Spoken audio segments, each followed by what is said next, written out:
नमस्कार, मैं हूँ आलोक मेहता। HSI में आपका स्वागत है। हमारा अनुरोध है कि आप HSI देखें, लाइक करें, सब्सक्राइब करें और अपने मित्रों को, ग्रुप्स को फॉरवर्ड भी करें और उनसे भी आग्रह करें कि वे भी सब्सक्राइब करें ताकि अधिकाधिक दर्शकों तक हमारी बात, हमारा वीडियो पहुँचे, नियमित रूप से पहुँचे और उनकी राय, उनके कमेंट भी समय समय पर जो उनकी प्रतिक्रिया हो, सहमति हो, असहमति हो, विचार हो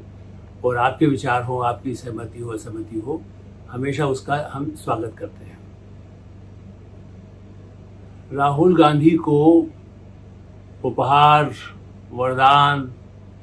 या झटका, जन्मदिन से एक दिन पहले देखिए राहुल गांधी 57 में प्रवेश कर रहे हैं। 56 साल उनका पूरा हो रहा है। देखिए कोई ऐसा नहीं है, युवा नेता कहिए उनको, युवाओं का नेता तो भाई वो जयप्रकाश नारायण बनना चाहते हैं। छात्रों के बीच भी गए थे 2 दिन पहले। तो उनके जन्मदिन पर हम सबसे पहले तो निश्चित रूप से शुभकामना खुद प्रधानमंत्री नरेंद्र मोदी ने भी दी है और देश में और उनकी पार्टी के तो सभी लोगों ने निश्चित रूप से भव्य उनको बधाइयाँ दी हैं, शुभकामना दी है। समारोह एक दिन पहले भी हुए, 2 दिन से चल रहा है, कुछ न कुछ अलग ढंग से। और उसी के बीच में कल ही जो सबसे बड़ा, जिसे कहते हैं ना, आमतौर पर विदेश में वो तो चूँकि बाहर रहे हैं, काफ़ी पढ़े भी वहीं हैं और उस दृष्टि से जैसे कहते हैं ना, प्री बर्थडे के पहले रात को ही, मध्य रात्रि को उसके पहले हैप्पी बर्थडे कहा जाता है। तो उस समय सबसे पहले क्या सूचना दी गई कि झारखंड में कांग्रेस का उम्मीदवार राज्यसभा के चुनाव में पराजित हो गया। इसका जीतने का पूरा उनको विश्वास था, इसीलिए उन्होंने बाकायदा अपना उम्मीदवार खड़ा किया झारखंड मुक्ति मोर्चे से, बहुत ही दबाव बना करके। और उससे पहले मध्य प्रदेश में भी राज्यसभा के चुनाव में जो उनको जहाँ विजय की आशा थी, वहाँ भी उनका तो नामांकन ही रद्द हो गया और बड़ा ही उस पर ड्रामा हुआ। जो सबसे वो भी क्लोजेस्ट थी, एक नई पीढ़ी जो राज्यसभा में लाने के लिए 2 बड़े झटके उनको जन्मदिन से पहले मिले। और उसके बावजूद सबसे बड़ी बात यह है कि इसीलिए मैं कहना चाहता हूं कि भाई आप उनको, जो उनके सहयोगी हैं, जो उनको सलाह देते हैं कि हाँ यहाँ चुनाव में इसको खड़ा करिए या ये चुनाव लड़ना चाहिए, यात्रा करना चाहिए, प्रधानमंत्री नरेंद्र मोदी के खिलाफ ये अभियान इस तरह चलाना चाहिए, अंबानी अडानी के खिलाफ पूरा रोज ही बोलना चाहिए ताकि पूंजीपतियों को, कम्युनिस्टों को, जिस तरह से कम्युनिस्ट करते थे आज से 60s में, 50s में, जो बड़े हड़तालें कराते थे, आप उसी तरह की आवाज़ उठाइए मजदूरों के नाम पर, तो हो सकता है आपको समर्थन मिलेगा। मांग तो अंबानी के खिलाफ ऊपर करते रहे, उसके बाद भी अंबानी का विस्तार होता रहा, अडानी का विस्तार होता रहा। दुनिया में उनकी फैक्ट्रियाँ यहाँ नहीं, दुनिया के देशों में लग रही है, या और भी पूंजीपति टाटा हैं, बिरला हैं, लेकिन उनका एक आह्वान ज़्यादा, उन्होंने 2 निशाने पर बड़े जो समूह आगे बढ़ रहे हैं। ये सब सलाह देते हैं उनके सलाहकार। ऐसे ही सलाहकारों ने उनको सलाह दी कि भाई ये चुनाव जरूर हम जीतेंगे, राज्यसभा में हमारी संख्या पूरी रहेगी। अब निश्चित मल्लिकार्जुन खड़गे और उनके पवन खेड़ा, वो तो चूंकि वहाँ भारी बहुमत उनका है, कर्नाटक में जीत गए, वो अलग बात है। वहाँ शायद बीजेपी ने भी बहुत ज़्यादा कोई ऐसी कोशिश भी नहीं की। ऐसे भी कोशिश की ज़रूरत ही नहीं होती है। यहाँ भी बाकायदा जो उनके सहयोगी दल हैं या कांग्रेस पार्टी में बार बार कहा गया था बहुत खतरनाक है मध्य प्रदेश में, लेकिन मीनाक्षी नटराजन उनकी बड़ी प्रिय थी, इसमें मैं चर्चा पहले कर चुका हूँ। तो वो हुआ और जन्मदिन के अवसर पर इसीलिए मैंने कहा कि उनको किस अवतार में देखना चाहते हैं। मैंने बार बार उस जन्मदिन एक दिन पहले अल्पसंख्यक बने मुस्लिम, वो कहते भी हैं कि आप आइडेंटिफाई करिए, मुस्लिम हैं, ईसाई हैं, सिख हैं, जैन हैं। अब वो ये नहीं लेते कि हिंदू बोलेंगे कि नहीं, उन सब का कहते हैं, उन सबकी समुदाय को बताइए। अच्छा, दूसरी तरफ हिंदू की भी बात आती है तो कहते जात बताओ तुम्हारी क्या जात है, और वो तो पिछड़ा हो के नहीं हो, दलित हो के नहीं हो, अपर कास्ट के हो क्या, तो अपर कास्ट का सब छाया हुआ है, IAS IPS सब हो गए तुम्हारे। सब ज़्यादा IAS IPS उन्होंने ही अपने राजीव गांधी फाउंडेशन में भी रखे, फॉरेन सर्विस के लोग अपने साथ रखे, और उसके बाद भी कहने को यही है कि भाई ये सब लोग जो आते हैं ये अपर कास्ट से है, हमारे इन पिछड़ों को नहीं मिल रहा है। लेकिन आज उनको, जिनके ऊपर वाराणसी में जो भव्य उनकी ही ब्रिगेड यूथ कांग्रेस के बाकायदा घोषित रूप से भारतीय राष्ट्रीय युवक कांग्रेस, राहुल गांधी के समर्थकों ने बाकायदा राहुल गांधी के एक बड़े पोस्टर नुमा चित्र पर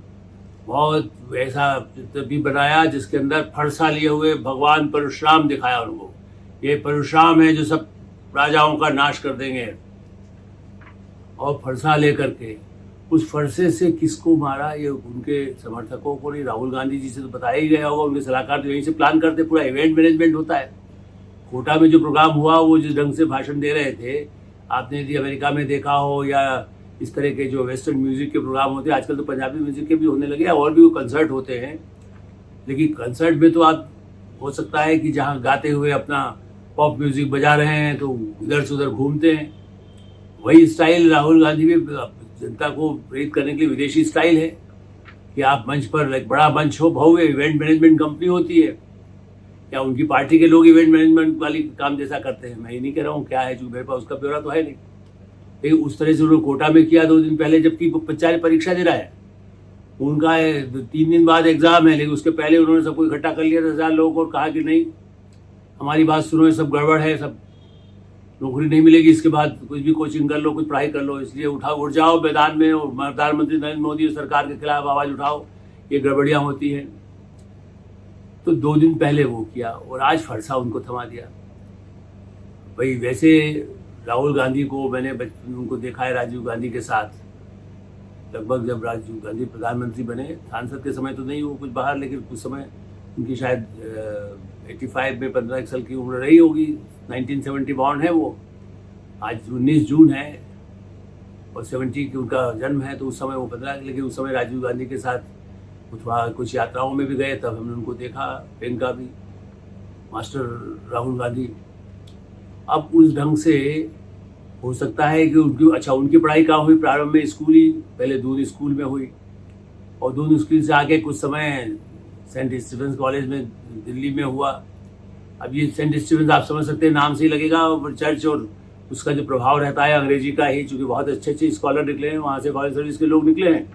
उनके ही साथी या राजीव गांधी के समय के भी कई लोग सेंट स्टीफेंस से निकले हैं। और दून स्कूल में भी उस समय क्या पढ़ाया गया, जबकि दून स्कूल में उनके साथ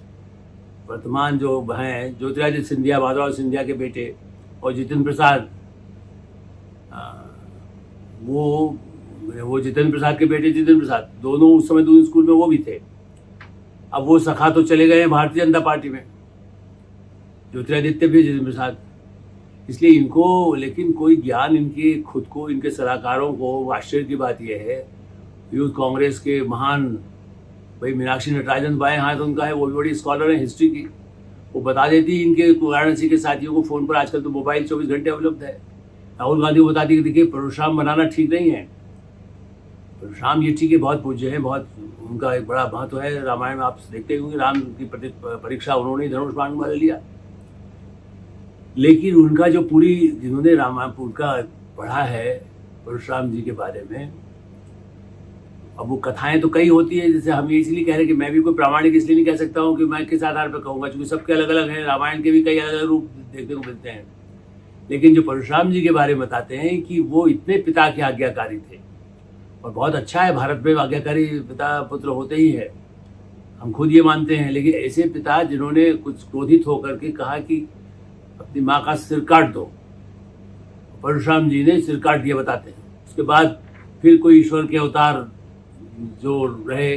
उन्होंने उनका सिर जोड़ दिया था, ऐसा कहते हैं। जैसा गणेश जी के लिए कहा जाता है कि शिव जी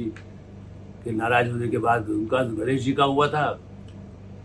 यहाँ उनको माँ को हुआ। फिर परशुराम जी के ब्राह्मणों के वोट के लिए किया यूथ कांग्रेस पार्टी ने तय किया ना, ब्राह्मण, क्योंकि एक दिन पहले जैसे अखिलेश यादव कर चुके हैं ब्राह्मणों का सम्मेलन, अखिलेश यादव उनकी पार्टी के नेता है कि ब्राह्मण भी हमारे साथ आएंगे। एक तरह वो पीडीए वगैरह अपना जो कहते हैं अखिलेश यादव, अब उनको भी सब ब्राह्मण सभा उन्होंने अपना करा लिया, जो भी उनके भी समर्थक हैं। बहुत वैम सिंह के बारे में भी हम जानते हैं कि उन सबको ब्राह्मणों का प्रणाम भी करते थे, पिछड़ों की राजनीति के बल पर अल्पसंख्यकों के लिए बढ़ाए। तो एक दिन पहले राहुल गांधी ने मुस्लिमों का, और पूरा वैसे इवेंट में, ये ठीक है कि वो आप कह सकते हैं कि प्रधानमंत्री मोदी की सभाओं में भी मोदी की जय जयकार होती है, वैसे ही, चूंकि पहले इतनी जय जयकार नहीं होती थी राहुल गांधी की, उसका पूरा डुप्लीकेट वो बनाने की कोशिश की कि हम प्रधानमंत्री नरेंद्र मोदी के लिए ऐसे जय जयकार होती है तो हाथ खड़े कर करके कहा जाए कि राहुल गांधी प्रधानमंत्री बने, राहुल गांधी जिंदाबाद। जन्मदिन से एक दिन पहले तो ऐसा होना ही था, और खास करके मुस्लिम लोगों को इकट्ठा करके बड़े हॉल में करना जरूरी था, क्योंकि उन्हें लगता है मुस्लिम वोट तो सिर्फ कांग्रेस को मिलना चाहिए, कहाँ समाजवादी, कहाँ आरजेडी। पर आरजेडी की बात निकली तो बताते झारखंड में आरजेडी ने ही धोखा दे दिया, ऐसा अभी तक की सूचना है। अलायंस जो कांग्रेस का था, कांग्रेस के कैंडिडेट को हारने में आरोप यही है कि आरजेडी बने लालू प्रसाद तेजस्वी यादव की पार्टी, बिहार की, झारखंड में भी है ही, सहयोगी है इंडिया के सबके साथ। खाना वाना भी बनाते हैं, मीट बना के उन्होंने ही सिखाया लालू यादव ने राहुल गांधी को कैसे मीट अच्छा बनता है। अब उनके 4 विधायकों ने या 2 विधायकों ने किन्होंने विद्रोह किया, जिसकी वजह से राज्यसभा में कांग्रेस का उम्मीदवार हारा। अब ये वो उनके साथ यदि है, फिर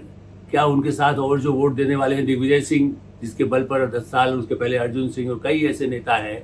उत्तर प्रदेश, बिहार, मध्य प्रदेश, जो राजपूत हैं। तो परशुराम जी का तो ये था कि जो ऐसे क्षत्रिय हैं, ऐसे 20 राजाओं को खत्म करने का उनको वो जो फरसा लिए प्रतीक जो उनका बनाया गया, वो यही है कि वो गए उससे जहाँ जहाँ ऐसे राजाओं को नाश कर दिया उन्होंने, उनकी सत्ताओं को।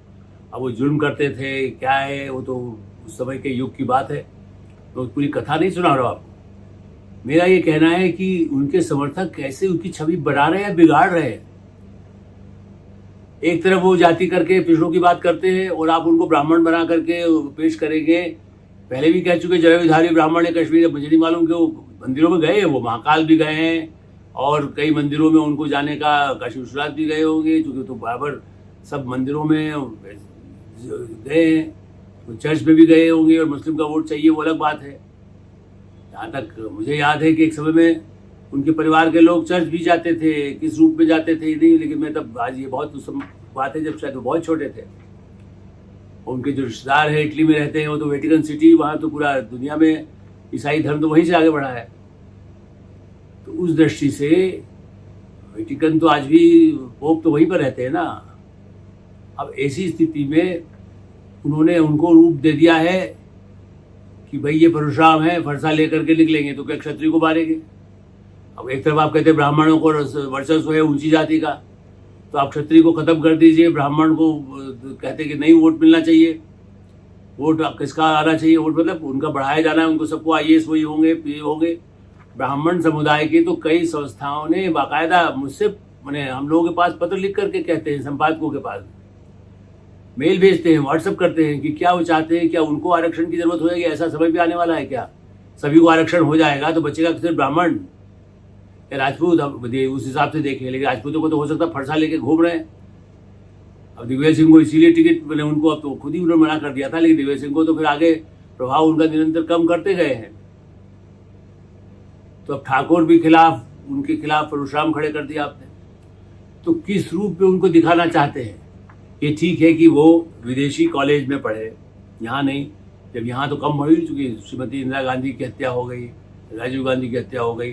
तो बेसिकली उनकी पढ़ाई कहाँ पर हुई, उन्होंने बाकायदा रोलिंस कॉलेज फ्लोरिडा में अपना BA की डिग्री किया, फिर वहीं पर कुछ MPhil वगैरह किया ट्रिनिटी कॉलेज कैम्ब्रिज से, फिर कैम्ब्रिज आ गए। और लंदन में भी एक मॉनिटर ग्रुप है जो बनाया गया, जिसमें उन्होंने अपना कुछ 2-3 साल कुछ काम किया, लेकिन बेसिकली वो यही है कि हथियारों का जो धंधा होता है,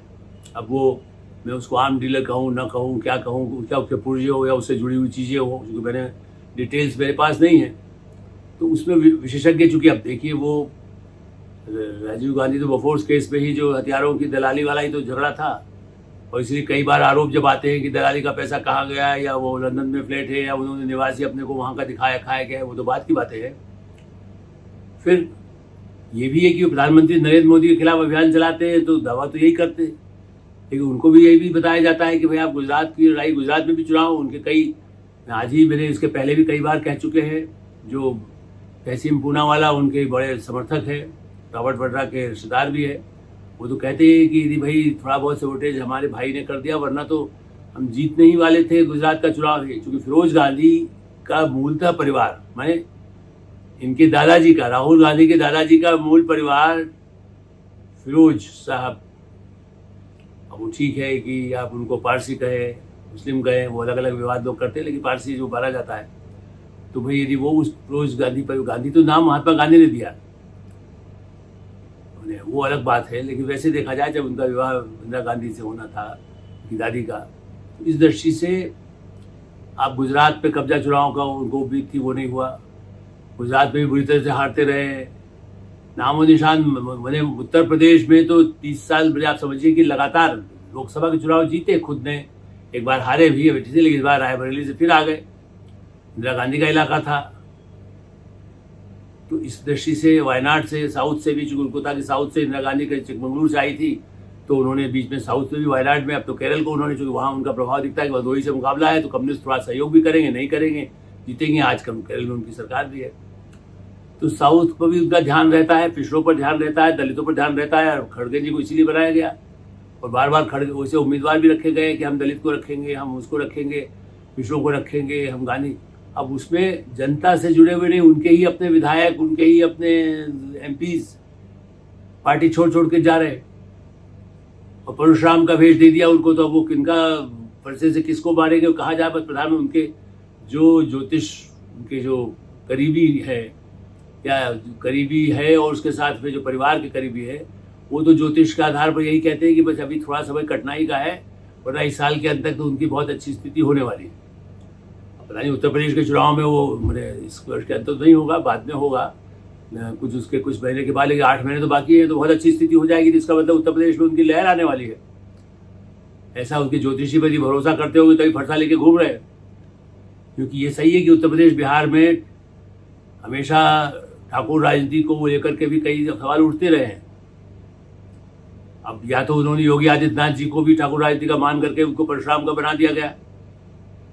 या राजनाथ सिंह जी के लिए तो नहीं बनाना चाहिए, क्योंकि राजनाथ सिंह तो बहुत सॉफ्ट रहे हैं। और मैं तो कह रहा हूँ प्रधानमंत्री नरेंद्र मोदी और गृहमंत्री अमित शाह भी सॉफ्ट रहते हैं, उनके स्वास्थ्य और उनके जीवन के लिए, परिवार के लिए शुभकामना देते हैं, क्योंकि सबसे अधिक तो सूट बीजेपी को ही करता है। मैं बार बार ये कहता हूँ कि विरोधी नहीं है, उनके सामने रहने से बीजेपी का करना बढ़ता है। मतलब बीजेपी अपनी कोशिश करती है, लेकिन जब विरोधी इतना कमजोर होगा और वही कहता है प्रधानमंत्री मैं ही बनूंगा, क्षेत्रीय दल क्या है, हम क्षेत्रीय दल को सबको मिल जाना चाहिए, कांग्रेस में शरद पवार की पार्टी को मिल जाना चाहिए, शिवसेना को बोले जो उद्धव ठाकरे को मिल जाना चाहिए, आरजेडी वाले हो तो वो भी आ जाए। पता नहीं किस किस को लेना चाहते हैं वो, जो क्षेत्रीय दल जो भी कांग्रेस के पुराने सब लोगों को लाना भी चाहते हैं। और जो सब कहते हैं कि जो हमारी पार्टी छोड़ के जा रहे हैं वो तो प्रधानमंत्री नरेंद्र मोदी एक तरह से हमारे की गंदगी साफ कर रहे हैं, मतलब हमारे जो गलत लोग हैं उनको ले जा रहे हैं, तो बड़ा अच्छा है। उसके लिए उनका भाषण भी है, बाकायदा वीडियो अवेलेबल है। तो किधर जाएंगे उस फरसे से, अपने ही लोगों को वहाँ से उनसे डर के भागेंगे, या उस फरसे से अपने शत्रुओं का को डराते हुए जनता में एक अपना राजा ही होने का, और राजकुमार के रूप में तो उनको कहा ही जाता है कि भाई वो तो अपने को प्रिंस ही समझते हैं, सीधे सत्ता के सिंहासन के लिए आए हैं। और प्रधानमंत्री तो बस बनने ही वाले, उन्होंने कह ही दिया कि 1 साल में प्रधानमंत्री हट जाएंगे। चुनाव तो अभी नहीं, 2029 में होना, लेकिन उनकी भविष्यवाणी है। कौन से ज्योतिषी ने बताया वही जान सकते हैं, हम आपको नहीं पता। लेकिन वरना तो ऐसा कहीं कोई आसार नहीं दिखाई देता कि कोई पहले चुनाव है या उसके पहले कोई वो हट जाएंगे। राहुल गांधी दावा करते हैं, चूंकि जनता को लगे कि राहुल गांधी सत्ता में आ रहे हैं, तो बहरहाल उनके फरसे का कमाल, परशुराम का पराक्रम और राम की परीक्षा लेने वाली शक्ति, तो वो किनको दबाएंगे, ब्राह्मणों को, पिछड़ों को, दलितों को, ओबीसी को नहीं आने देंगे। मुलायम और अखिलेश और लालू यादव के जो समर्थक हैं मुस्लिम, वो भी सिर्फ पूरी तरह कांग्रेस के लिए वोट डाल दे, यही तो उनका अभियान है। देखते हैं, अब ये उनका नया वर्ष 57 शुरू हुआ है, शुभकामनाएं। प्रतिपक्ष के नेता हैं वो, लोकसभा में भी प्रतिपक्ष के नेता बने रहें, और भारत को जो भारत विरोधी और लोकतंत्र विरोधी बातें कहते हैं वो न कह करके, भारत विरोधी इस रूप में कि जो कोई भारत की पूरी छवि ही वो कहते हैं कि सब कुछ अर्थव्यवस्था बर्बाद हो गया, ये बर्बाद हो गया, सब बिक गए, कंप्रोमाइज़ हो गए। तो हम तो उम्मीद करते हैं कि वो उस सब से हट करके कोई रचनात्मक, सकारात्मक, भारत राष्ट्र के लिए जो एक परंपरा राजनीति में होती है, संस्कृति में होती है, उसका करेंगे तो उनका भी कल्याण होगा और भारत का भी कल्याण होगा। पेटो साहब में हमें विराम देते हैं। पेटो साहब देखते रहें, लाइक करें, सब्सक्राइब करें, मित्रों को ग्रुप्स को फॉरवर्ड करें, और आपकी कोई राय हो तो अवश्य अवगत कराएं। धन्यवाद, नमस्कार।